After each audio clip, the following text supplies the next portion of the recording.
Ariana stood in front of the mirror, her white wedding dress hugging her frame perfectly. The lace detailing, the intricate beadwork, and the soft glow of the satin were exactly what she had always dreamed of. Yet despite how stunning she looked, there was a sadness in her eyes, one that even the most beautiful gown couldn't hide. The reason wasn't the dress or the day, but the empty seats she knew would greet her at the ceremony. Her fiancé, Daniel, had been her rock through it all. He was tall, charming, and everything she had ever wanted. But his family, they were another story. They had never accepted her, not because of her personality or values, but because of the color of her skin. Ariana was black, and in their eyes that was a problem. Daniel's parents, the Watsons, were traditional, old-fashioned, and set in their ways. When he first introduced Ariana, the tension had been palpable. His mother, Susan, had forced a polite smile, but her eyes said it all. She couldn't see past Ariana's race.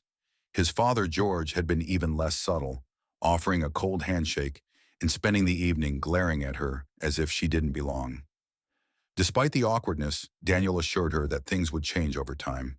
He believed that, once they got to know her, they would see her for who she truly was: kind, intelligent, and loving. But as the months passed, their attitudes didn't soften. If anything, they hardened.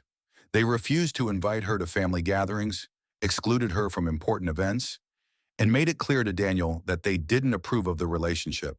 But Daniel never wavered.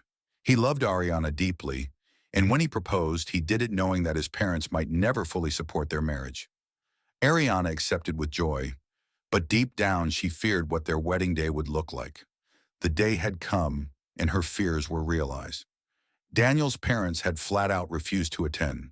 The final blow came in the form of a terse letter sent 2 weeks before the wedding, in which they stated that they could not, in good conscience, support a union that went against their family values.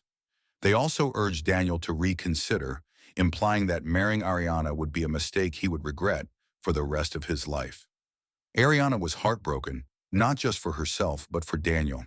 He had always been close to his parents, and she knew how much their absence hurt him, even though he tried to hide it. He told her that none of it mattered as long as they had each other, but she could see the pain in his eyes. As the wedding ceremony approached, Ariana braced herself for the reality of the day.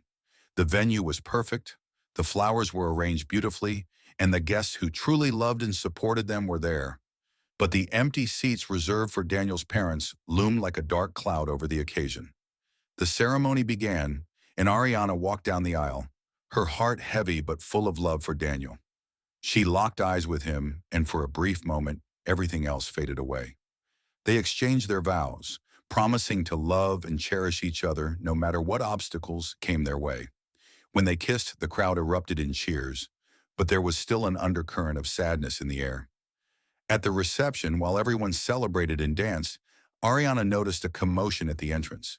To her shock, Susan and George Watson were standing there, looking uncertain and out of place.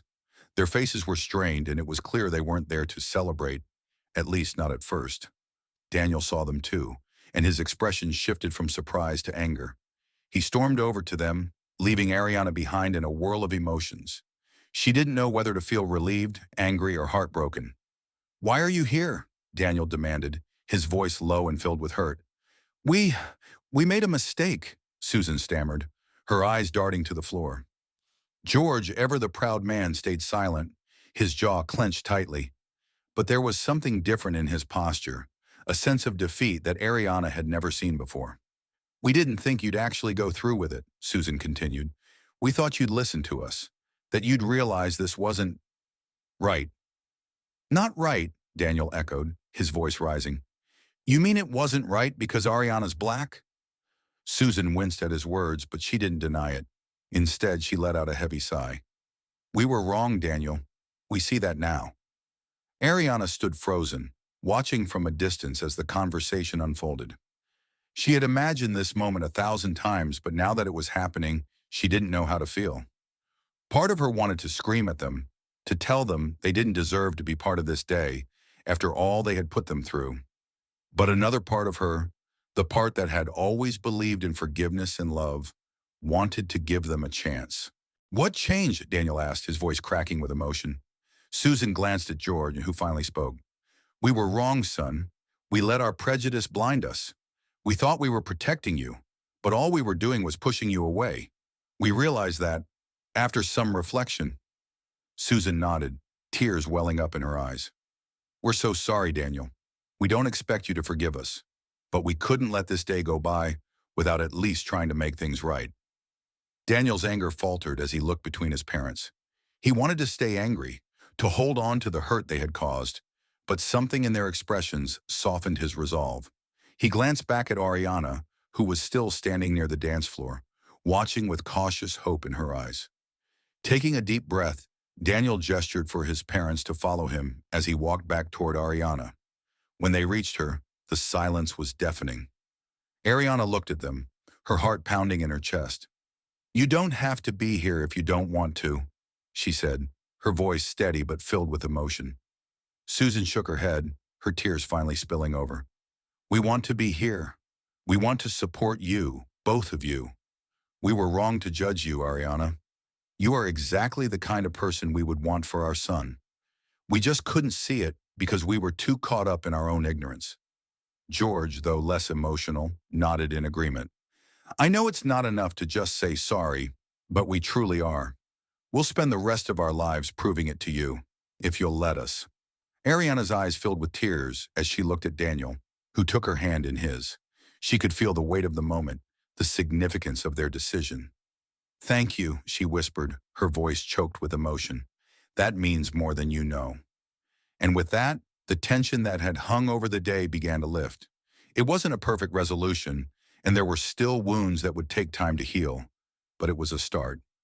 Susan and George joined the celebration, and for the first time, they truly saw Ariana and Daniel for who they were, a couple deeply in love, deserving of every happiness. As the night went on, the Watsons mingled with the other guests, and slowly but surely, they began to understand what they had almost lost. By the time the evening ended, they knew they had a long road ahead to earn Daniel and Ariana's full trust, but they were willing to take that journey, no matter how long it took. In the end, it wasn't just a wedding that brought them together. It was the realization that love, in all its forms, transcends race, prejudice, and even the deepest of divides. The shame of their actions would always be a part of their story, but so would the hope that they could change, grow, and be better. And as Daniel and Ariana danced their final dance of the night, they knew that no matter what came next, they had already won the greatest victory of all, the triumph of love over hate.